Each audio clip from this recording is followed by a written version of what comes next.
भाई देखो, मैं पहले क्लियर कर देना चाहता हूँ, अगर तुम इस वीडियो को इसलिए ओपन किए है कि भाई या तो फुल ऑन गाली गलौज मिलेगा, मज़ा आ जाएगा, तो भाई ये वीडियो तुम्हारे लिए है ही नहीं।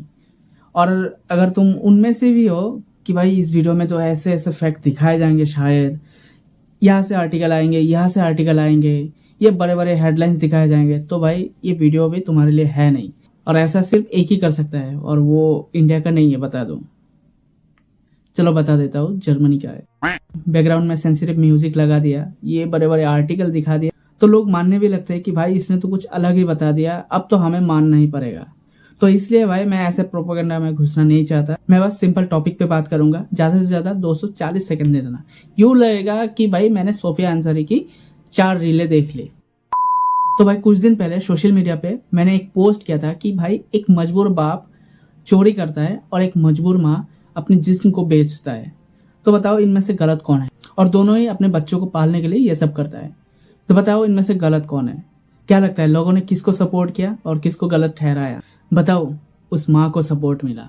और इसी को ही समाज की धांधलेबाजी कहते हैं। अरे भाई, हम ऐसे समाज में जी रहे हैं ना जैसे गटर में कीड़े रेंगते हैं। इसीलिए तो बाहर के लोग हम पे हंसते हैं।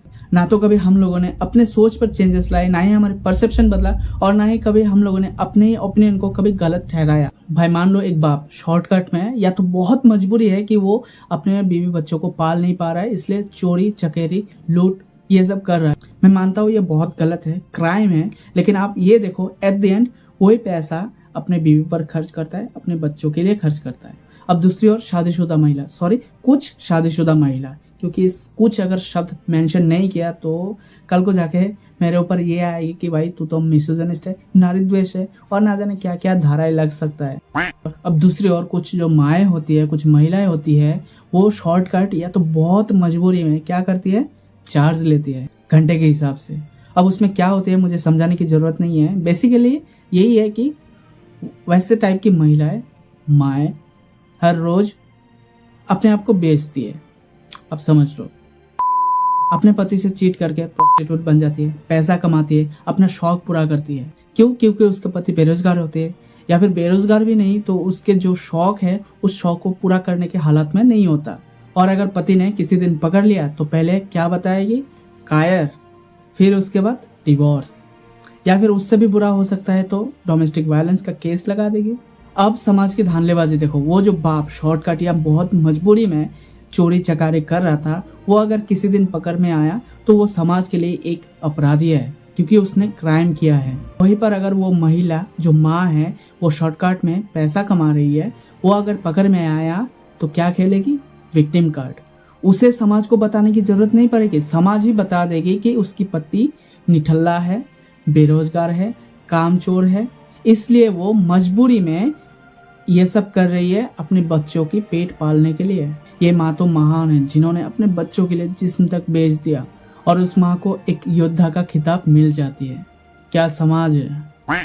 अब आप में से कुछ लोग भी ये बोलेंगे कि वो तो माँ है, वो कॉम्प्रोमाइज कर लेती है। तो भाई वो जो बाप चोरी कर रहा था वो कैसे गलत हो गया? उसने तो 2 काम अच्छा किया, एक जो अपने बच्चों को पेट पाल रहा है चोरी करके, और दूसरी ओर अपने बीवी को धंधेबाजी बनने में रोका है। तुम लोग ऐसे चीज को बढ़ावा देती हो जो समाज में एक श्राप है।